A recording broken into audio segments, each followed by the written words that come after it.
Bonjour, ici Johan Romano. Bienvenue dans ce nouveau DVD secret de finisseur. Je suis aujourd'hui avec un invité tout particulier. Je suis avec Michael Ferrari. Michael Ferrari est spécialiste des finances personnelles. Je vais introduire Michael dans un instant, mais avant, qui est Michael Ferrari?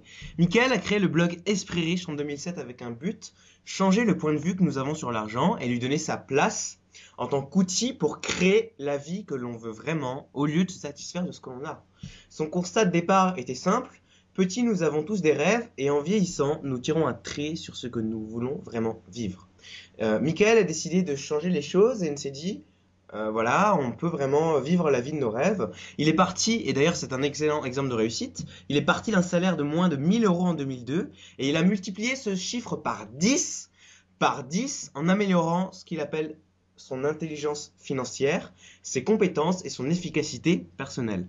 Michael est un passionné de développement personnel. Il a créé aussi le séminaire Créer la vie que vous méritez et la formation Efficacité Zen. C'est un coach sur la relation à l'argent et c'est l'auteur du livre Devenez riche qui est publié aux éditions Le Duc. Et du coup, il intervient régulièrement dans les médias.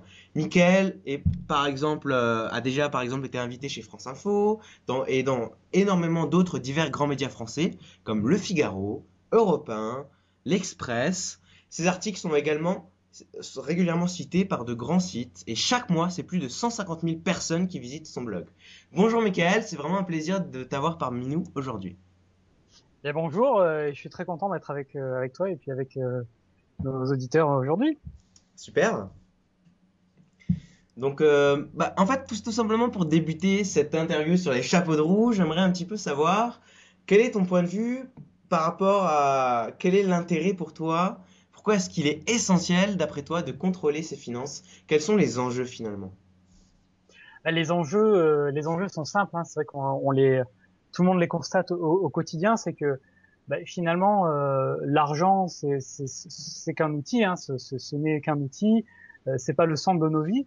Mais malgré tout, si on s'en occupe pas, si on s'en préoccupe pas, si on met pas en place des choses, l'argent va être un problème auquel on va penser en permanence, hein. Donc ça, tu le vois quand des gens ont des problèmes d'argent, ils ne pensent qu'à ça, ils ne pensent qu'à ce qu'ils ne peuvent pas s'offrir. Parfois, c'est même le quotidien qui est compliqué. Donc là, ce qui est important de faire, c'est donc de s'en occuper et de s'en préoccuper un peu pour que l'argent soit une clé.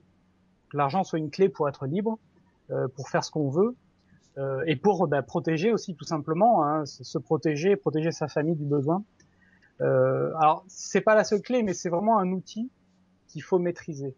Et donc les enjeux, c'est vraiment de pouvoir vivre la vie que l'on veut.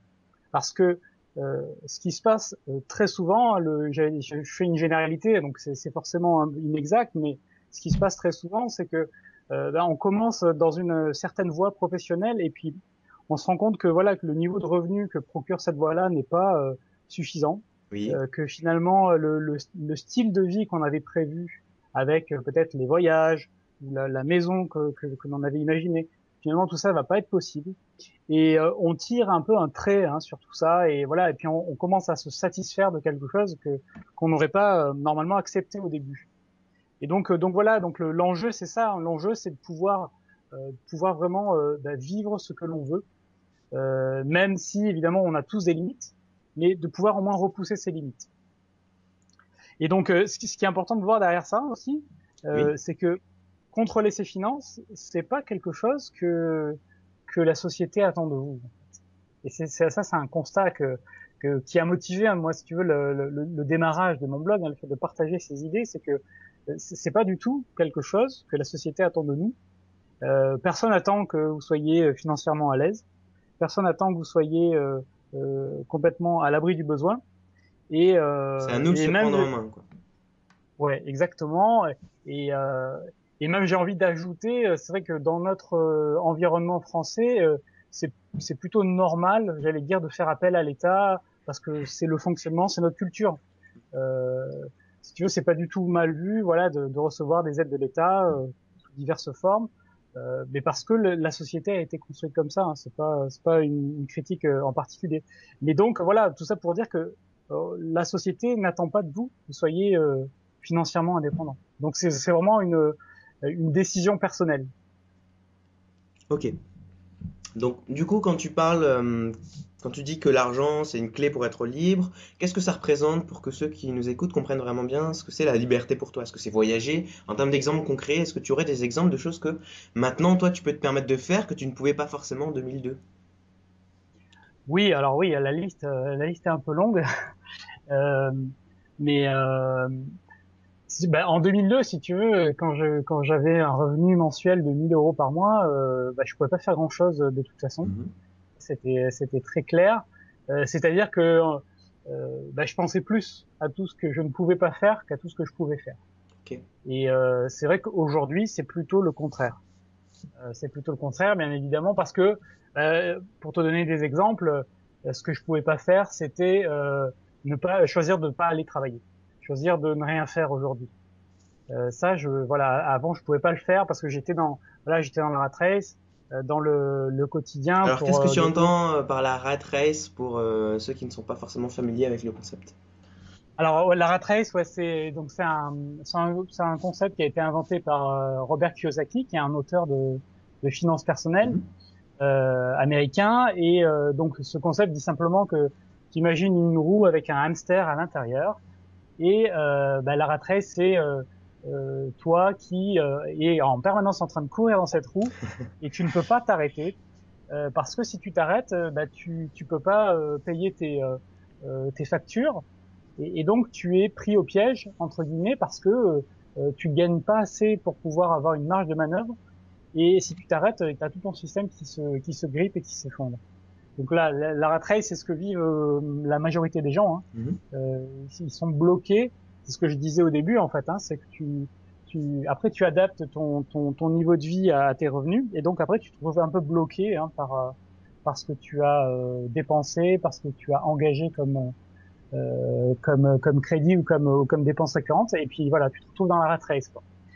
Euh, et donc voilà, moi, une des libertés, c'est ça, hein, c'est de pouvoir, tu vois, de pouvoir choisir ce que je fais tel jour, ce que je fais tel jour, de pouvoir me déplacer plus facilement aussi. Donc, tu fais 4 à 5 voyages par an, c'est ça? Ouais, j'essaie de voyager beaucoup parce que j'aime bien ça. Donc, ce qui est bien Donc aussi, oui, j'aime bien parce que pour toi aussi avoir de l'argent, je connais un petit peu ta vision. C'est pas non seulement, c'est pas mourir à 70 ans riche et ne rien avoir fait de sa vie non plus. exactement, exactement. C'est pour ça que je dis que c'est un outil.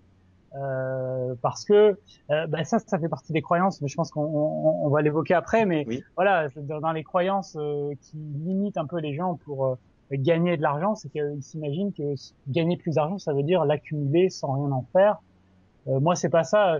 Euh, d'ailleurs, dans mon livre, hein, Devenir riche, c'est l'approche recommandée, c'est de dire, il faut épargner, prévoir son avenir, investir, voilà, avec une partie de ce que l'on gagne, et l'autre partie est faite pour se faire plaisir. Et il faut pas oublier de faire les deux, parce Mhm. que évidemment, là, j'ai de l'argent aujourd'hui. Je suis jeune, donc je peux en profiter, je peux voyager. C'est pas à 60 ans que je vais faire tous ces voyages. Oui. Donc voilà, donc là on rejoint ce que raconte par exemple Tim Ferriss avec son concept de mini retraite hein, qui consiste à prendre des mini pauses au cours de sa vie professionnelle sans attendre la retraite. Parce que voilà, on est dans un mode aussi où on sait pas ce qu'on aura à la retraite, même si statistiquement on sait qu'on sera en meilleure santé ou en bonne santé. Voilà, moi j'ai pas envie d'attendre d'être à 60 ans pour aller visiter les pays en Asie, pour aller visiter les pays nordiques. Voilà, donc une des libertés que ça m'offre, c'est de faire tout ça aussi. Oui. Euh, euh, et puis voilà, après ça ouvre d'autres portes aussi. Hein, ça ouvre beaucoup d'autres portes dans le sens où après tu peux construire des projets, d'investissement. Moi je suis en train de voir où je vais aller vivre après parce que c'est une question qui est importante pour moi. Euh, et ça c'est possible parce que voilà j'ai atteint ce niveau-là et j'ai développé ces compétences. Et quand tu développes tout ça, évidemment, tu as un univers qui est plus large. Tu peux choisir plus largement l'activité même que tu vas exercer, la manière dont tu vas l'exercer. Donc, ça t'offre beaucoup de souplesse. D'accord. C'est-à-dire que tu peux vraiment maîtriser son style de vie et avoir le style de vie que tu rêves. Oui. Ok. Ou en tout cas, t'en rapprocher le plus possible. J'aime bien effectivement ce que tu dis sur le fait de ne pas accumuler l'argent, mais quand même, enfin, de trouver un équilibre entre investir et se faire plaisir. Je pense qu'on en reparlera dans l'interview. J'avais noté une citation qui est très parlante à ce sujet.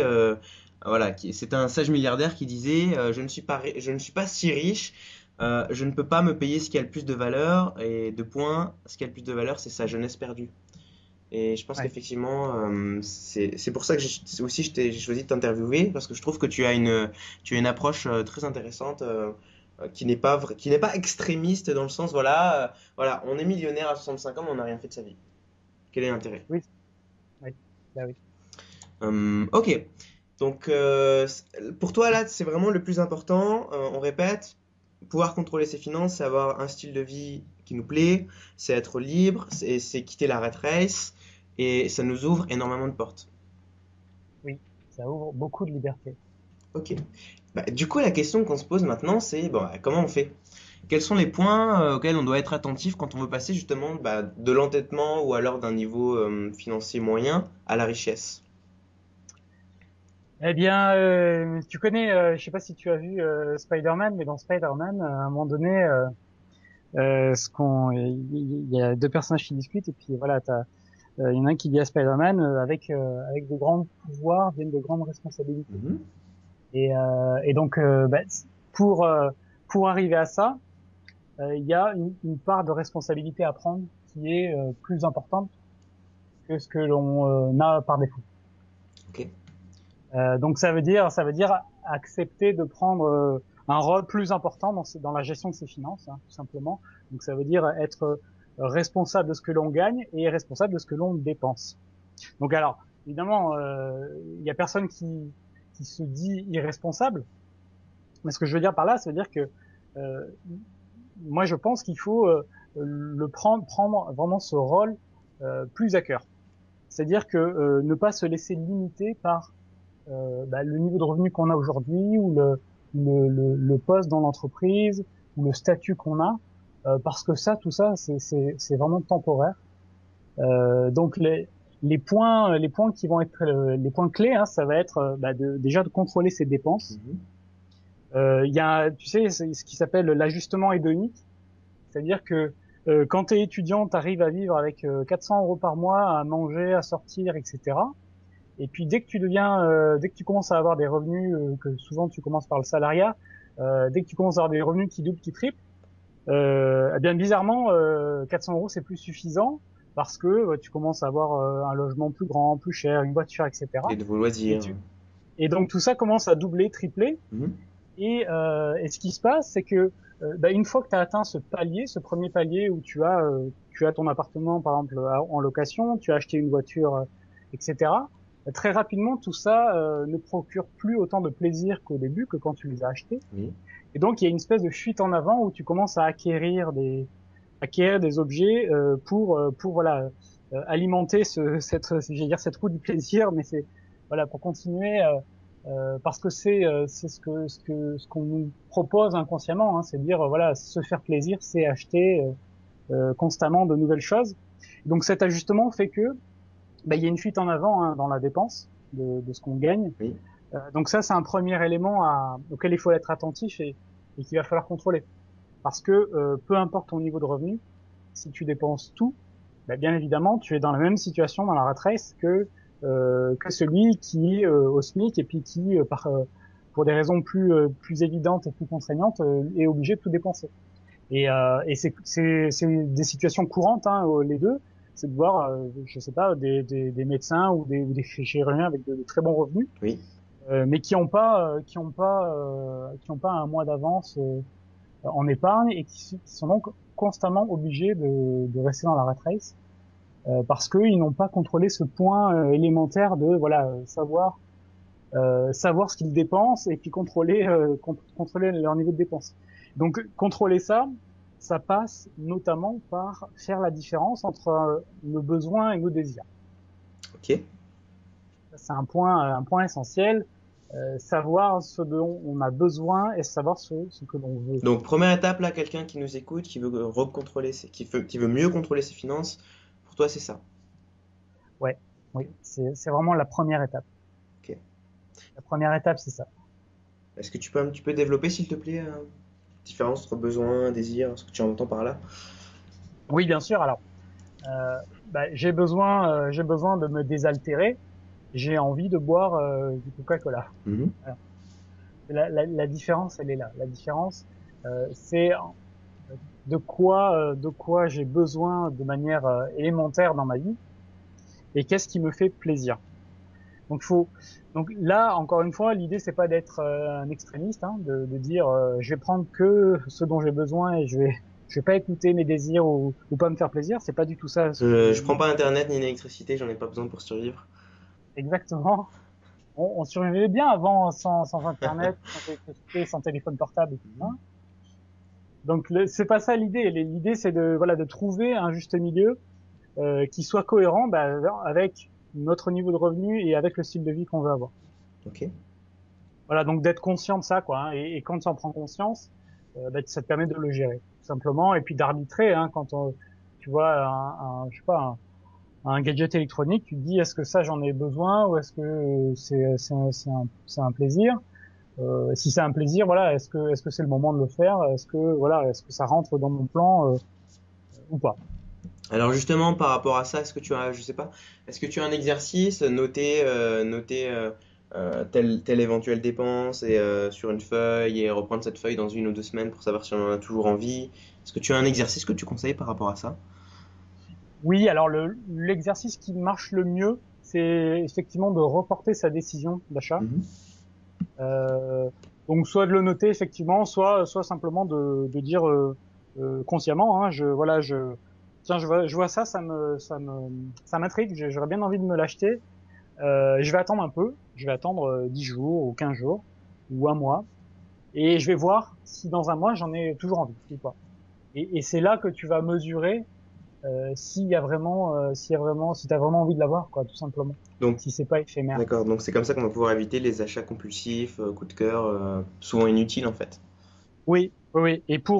Et si c'est quelque chose que tu as du mal à faire, après il y a des techniques un peu plus extrêmes où tu prends ta carte bleue, tu la mets au congélateur. Et, et donc tu es obligé d'attendre. Évidemment, tu vas pas noter les numéros avant de la mettre au congélateur, mais tu la congèles et puis tu es obligé d'attendre au minimum, voilà, quelques heures si tu la laisses décongeler tranquillement avant de pouvoir t'en servir. Tu as une carte bleue? Oui, oui, oui, Et plusieurs même. d'accord, tu t'en sers comment dans ta gestion des finances de manière générale? Euh, Ah bah oui, oui, c'est quand même un moyen très pratique. Oui, je te pose la question parce que je sais que certains blogueurs, comme notamment, je pense, Léo Babota, qui est adepte du minimalisme, donc qui prône un petit peu une vision qui est un peu similaire à la tienne, c'est-à-dire euh, c'est nos expériences de vie qui sont plus importantes que les objets qu'on accumule dans notre bonheur, c'est-à-dire les voyages, les gens qu'on rencontre, etc. Qui, je ne crois, n'utilisent pas de carte bleue, donc c'est pour ça que je te posais la question. Oui, non, non, moi je l'utilise parce que je trouve que c'est très commode. Mhm. C'est hyper commode. Pour moi, ça serait beaucoup plus ennuyeux et pénible au quotidien d'aller constamment retirer de l'argent ou obtenir de l'argent parce que c'est vrai qu'en France, le système de carte bleue est très implanté, très développé, beaucoup plus que dans d'autres pays dans le monde. Oui. Je pense notamment à nos voisins allemands où encore beaucoup de choses se payent en liquide et je me souviens quand j'étais à Berlin de voir à la caisse du MediaMarkt, je pense que c'est l'équivalent d'un magasin électronique, de voir des gens payer 1000 euros en liquide, c'était tout à fait normal. Euh, alors qu'en France, tu vois quelqu'un avec 1000 euros en liquide, tu dis lui il est dans le trafic de quelque chose. Enfin, c'est pas du tout la même connotation. Donc non, non, moi je trouve que c'est très pratique la carte bleue. Ok. Euh, Ce qui est pratique, c'est notamment de pouvoir après suivre sur ton compte en ligne les dépenses, quoi. D'accord. Donc oui, je Ok. suis adepte. Tu as d'autres points importants par rapport au fait de pouvoir reprendre le contrôle de ses finances que tu voulais aborder? Oui, oui, bien sûr, parce que reprendre le contrôle de ses finances, donc je disais, c'est voilà, Voilà, être donc attentif aux première dépenses. étape, voilà, être attentif aux dépenses, besoin de plaisir. Voilà. Alors après, sur ce sujet-là, ce qui est intéressant, c'est que tu vas trouver des dizaines de conseils pour économiser de l'argent. Oui. Parce que ça, c'est plaisant à entendre. Hein. Tu te dis, ouais, je vais économiser de l'argent. C'est tout de suite là, c'est facile à faire. Il suffit de couper ça, de réorganiser ça. Alors, et donc, c'est une première étape qui est intéressante, mais il faut pas s'arrêter là. Mhm. Et je pense s'il y a un message important, c'est ça, quoi. C'est dire, économiser, c'est bien. Voilà, vous faites l'exercice une fois, vous avez une réflexion sur qu'est-ce qui est important pour moi, comment je peux être un peu frugal, etc. Comment je peux arriver à me faire plaisir malgré tout. Oui, Mais ce qui est important, ce qui va faire la différence, c'est bien évidemment comment tu vas augmenter tes revenus. C'est ça qui va faire la différence. d'accord. C'est qu'est-ce que tu vas mettre en place pour augmenter tes rentrées d'argent chaque mois. Donc les compétences que tu vas développer, les actifs, les investissements éventuellement que tu vas faire, ce que tu vas acquérir et qui va te procurer un revenu, et les entreprises que tu vas créer ou si tu vas Voilà, est-ce que simplement tu peux nous une donner quelques activité. exemples pour toi des meilleures voies d'enrichissement? Bah, les voies d'enrichissement, elles sont les classiques, hein, c'est les bases. Ça va être de développer tes compétences, donc on dit investir en toi, hein, Mhm. te former, que ce soit par le biais de ton entreprise ou par ton biais personnel. Se former, c'est le truc de base élémentaire, incontournable. D'accord, donc investir dans son cerveau pour faire en sorte que nous-mêmes, on puisse avoir davantage de valeur sur le marché, c'est ça? Exactement, exactement. Donc ça peut être soit pour augmenter ta valeur sur le marché du travail, hein, parce que euh, tu peux être très très bien financièrement en restant dans le salariat si tu montes dans l'échelle dans ton entreprise. Hein. Tu peux facilement doubler, tripler tes revenus. Euh, donc ça va se faire en développant ses compétences, effectivement. Donc des compétences soit techniques dans ton domaine, soit plus humaines, évidemment. Oui, Parce que plus tu montes en termes de niveau de revenu, plus ça va être les compétences humaines qui vont être importantes, et plus les compétences techniques. Donc voilà, cet aspect compétence, il est incontournable. Donc la question qu'on peut renvoyer à ce point-là, c'est de dire bah, à quoi vous vous êtes formé récemment? Qu'est-ce que vous avez appris? Qu'est-ce que vous avez développé? excellente question. Voilà. Donc ça, c'est une question ouverte. Et évidemment, essayez de répondre à ça et de voir ce que vous pouvez mettre derrière. Donc ça, c'est le premier point, se former. Ok. Et après, derrière, bah, ça va être soit de créer une activité parallèle, tu vois, créer un business en freelance sur un service particulier, Oui, où là, ça permet, évidemment, ça a un intérêt si bah, vous êtes formé à gérer une activité en freelance. Si vous avez appris à vendre vos services, si vous avez appris à faire les choses de manière à ce que ce soit rentable pour vous, euh, ça va être bien évidemment de créer une entreprise à part entière.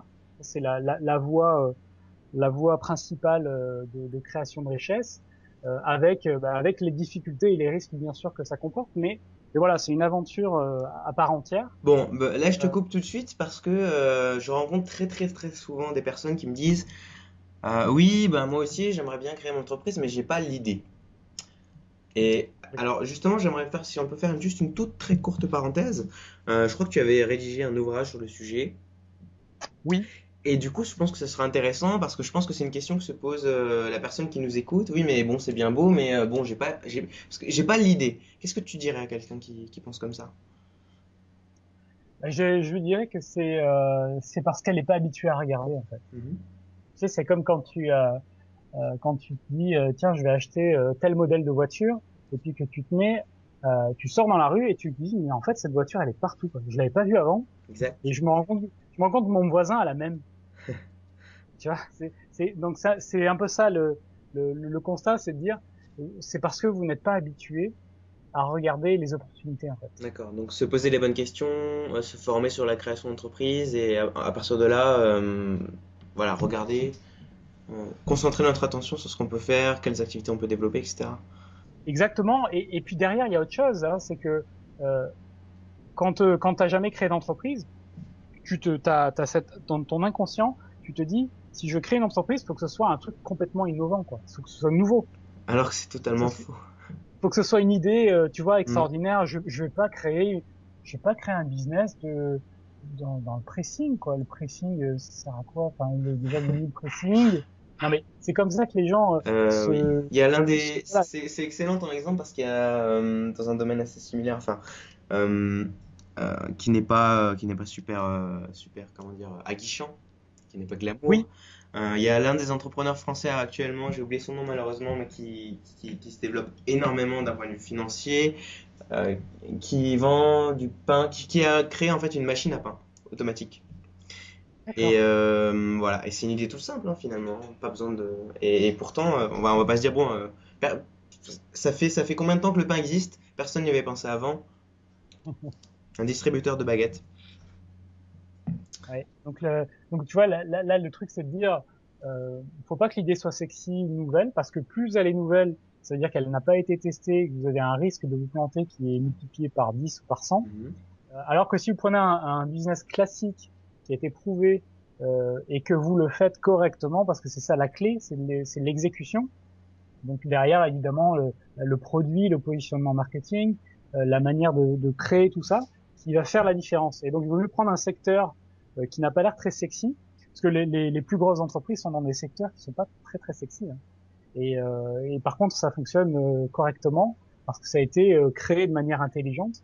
Et ça, voilà, ça c'est une des manières, en tout cas, d'arriver à identifier une idée de business. Ok, donc je pense que c'est important qu'on souligne cet aspect qui est que si je comprends bien ton idée, euh, le fait qu'il y ait davantage de concurrence dans un marché ou dans un secteur n'est pas une mauvaise nouvelle, mais plutôt une bonne nouvelle. C'est une preuve finalement de l'état de santé du marché et du secteur, c'est ça. Donc c'est une Exactement, hein, preuve c'est qu'il y a de comme, l'argent à gagner. oui, c'est une preuve qu'il y a des clients. Ok, Et c'est la première chose qu'il faut regarder, ok, donc avant de penser à son idée d'ailleurs. ok, excellent. Donc tu nous as parlé voilà des voies d'enrichissement, tu nous as dit de se former, d'avoir les compétences clés, la création d'entreprise. Après, tu as bien évidemment l'immobilier qui est Euh, le placement préféré, dit-on, des Français, oui. avec l'avantage que tu peux emprunter le capital, donc t'as pas à avoir de capital au départ ou très peu. Mhm. Donc c'est comme une, un facteur très très intéressant. Avec bon en ce moment un marché qui est pas très pas très heureux. Mais voilà, ça reste un levier classique et très très utilisé d'enrichissement. Ok. Puis le dernier c'est la bourse. Voilà. Le dernier c'est les marchés financiers où là, à contrario, tu dois quand même avoir, c'est en général ton propre argent que tu investis parce que la banque ne te prête pas pour acheter des actions. Donc contrairement à ce que la société essaye de nous vendre, tu n'as pas cité le fait d'être employé. Non, le fait d'être employé n'est pas la source numéro une. Après, le fait d'être employé, pour moi, ça reste un mode de fonctionnement valable. Hein, tu vois, pour moi, c'est vraiment une question d'équilibre personnel parce que il y a des gens qui s'en sortent très très bien en restant employés, en naviguant, tu vois, en progressant dans l'entreprise. Mais ce qui est certain, c'est qu'il y a il y a un plafond de verre à un moment donné Oui. qui fait que tu es limité dans ce que tu peux gagner, dans ton degré de liberté en termes de temps, etc., etc. Donc ça c'est un facteur inévitable sur lequel évidemment tu peux plus ou moins ajuster parce que en montant dans la hiérarchie tu peux avoir une certaine liberté que tu n'avais pas avant, mais c'est vrai que c'est pas dans les leviers classiques, c'est-à-dire que si tu regardes les personnes les plus riches, évidemment tu trouveras aucun salarié à l'intérieur. Par contre, quand tu descends dans la hiérarchie, tu peux trouver des gens qui sont très à l'aise financièrement et qui sont salariés. D'accord. Ok. Donc on peut quand même s'enrichir en étant salarié, mais c'est pas la voie que tu privilégies. Non, c'est pas la voie que je privilégie parce que voilà, pour moi il y a beaucoup trop de contraintes par rapport voilà dans l'exercice quotidien de ça. Et donc voilà, moi j'aime bien pouvoir contrôler, décider, appliquer mes idées, etc. Donc ça passe par la création d'entreprise et puis la gestion d'investissement. Ok. Est-ce que par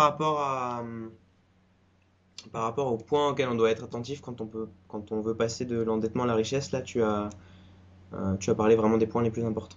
Pour quelqu'un qui nous écoute, qui en a marre qui veut devenir riche, mais qui n'est pas encore riche et qui ne sait pas exactement quels sont les points auxquels doit toujours faire attention. Je peux ajouter un dernier point. Dernier point, c'est de demander à cette personne qu'est-ce qu'elle apporte comme valeur sur le marché, quoi. Ok. qu'est-ce qu'elle apporte, parce que souvent quand on débute dans notre recherche de dire comment je vais gagner de l'argent, plus d'argent, etc., on pense à ce qu'on va récupérer. J'ai besoin il me faut 4 000 € par mois. Oui. Mais mais en fait, pour être direct, tout le monde s'en fout. Enfin, Oui. le marché se fout complètement que tu aies besoin de 4 000 € par mois.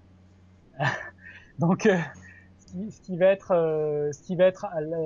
l'angle d'approche qui va t'apporter des réponses et en tout cas te guider un peu, c'est qu'est-ce que je peux faire pour qu'est-ce que je peux apporter à mes clients ou au marché pour gagner 4 000 € par mois. D'où l'intérêt de se former, comme tu l'as dit tout à l'heure. Exactement, exactement, de se former, de progresser, voilà, de côtoyer des gens qui ont réussi dans ce qu'on cherche à faire. Et évidemment, oui, c'est ça qui va faire la différence. Hein. C'est vraiment se poser la question comment je vais faire pour obtenir ça. Donc c'est ce que tu as fait, j'imagine, parce que je pense que ton histoire est vraiment inspirante, donc ce serait intéressant tout au long de l'interview qu'on puisse reprendre des exemples, ton exemple personnel, ton histoire personnelle, parce que c'est aussi pour ça que je t'ai interviewé, parce que ça va inspirer les personnes qui ont des peurs, qui doutent, qui se demandent si c'est possible, etc. Euh, quand tu avais ces 1 000 € là par mois en 2002, euh, qu'est-ce que tu as fait par rapport à ça pour augmenter ta valeur sur le marché? Alors, ce que j'ai fait, c'est que en 2002, moi, j'étais salarié dans une start-up. Donc, j'étais le premier salarié d'une start-up. Oui, Donc, j'avais un BTS informatique. ok. Donc, voilà, je faisais du développement. Ça m'amusait à l'époque. Par contre, j'ai vu rapidement que j'allais être très limité en termes d'évolution. Euh, et donc, ce que j'ai fait à l'époque, la voie que j'ai trouvée, c'était de me former. Ça a été de me former, donc de repasser des diplômes, parce que voilà, dans le chemin que je voulais suivre, ce qui était l'accélérateur, c'était d'avoir le diplôme. Quand t'avais le diplôme, c'était la clé, la porte d'entrée, et puis après, ça te permettait d'accéder à un univers complètement différent. Et donc j'ai repris en fait mes études. Hein, si tu Mhm. veux, j'ai abandonné ma vie de salarié avec tous les avantages que ça pouvait avoir par rapport à une situation d'étudiant. Et donc j'ai repris mes études, je me suis reformé jusqu'à obtenir un bac+5, donc j'ai fait 3 ans d'études. Ok. Et puis voilà, donc dès la fin de ces 3 ans d'études, j'ai pu déjà doubler mes revenus. J'ai Waouh. pu doubler mes revenus. Donc ça va très très vite. Hein. Donc si tu veux, enfin moi mes parents sont des gens modestes. Oui. Et quand j'ai terminé ce bac+5, j'avais un revenu qui était équivalent à leurs 2 salaires. Waouh. Donc, voilà, donc je me suis dit voilà, ça fait quand même la différence de se former, d'investir, bien évidemment de se former pour aller dans un secteur ou dans un marché où il y a de la demande. Hein. Bon, et ensuite, quand tu as décidé parce que maintenant tu es entrepreneur, Oui. euh, tu t'es formé comment par rapport à ça? Dans des livres, dans des formations? euh, Après, ce que j'ai fait, c'est que j'ai une activité que j'exerçais en tant que salarié, Oui? puis je l'exerçais en tant qu'indépendant. Mhm. Et donc là, mes revenus ont encore doublé. Ok, waouh. Voilà, donc là, c'était assez, j'allais dire facile. C'est pas si facile que ça, mais bon, tu peux faire la même activité, en tout cas dans ce que je faisais, et l'exercer en indépendant, et ça te permet de doubler tes revenus. Donc après, évidemment, il faut bien gérer ça, mais ça permet tu vois, je suis resté salarié 3 ans à peu près, le temps d'acquérir, tu vois, un certain niveau d'expertise en continuant à me former, bien Mhm. entendu. Oui? Et quand j'ai atteint ce niveau d'expertise, voilà, j'ai vu que j'avais plus besoin de rester salarié, ça n'avait plus aucun intérêt. Et donc, je suis passé indépendant. Et donc là, voilà, mes revenus ont encore doublé. Et puis après, ce que ça m'a permis de faire, c'est que voilà, avec cette indépendance, j'ai pu continuer à développer et à entreprendre, et donc à créer le blog, et puis à créer la Donc, on formation. rappelle, c'est Exact. esprit-riche.com. Voilà, esprit riche. Et puis voilà, du coup, je peux maintenant voilà continuer à entreprendre et à créer notamment la formation Efficacité Zen et le séminaire Créer la vie d'une humanité. Mhm. Ok. Voilà. Et donc voilà, en très simplifié, hein, le parcours que j'ai suivi. Donc moi, ce que j'aime bien là dans ton histoire, c'est qu'on voit bien la distinction entre, bon, pour avoir un emploi, la clé c'est un diplôme, mais pour s'enrichir, la clé c'est pas du tout avoir un diplôme, c'est de se former, et je pense que tu seras d'accord avec moi, ne jamais s'arrêter de se former.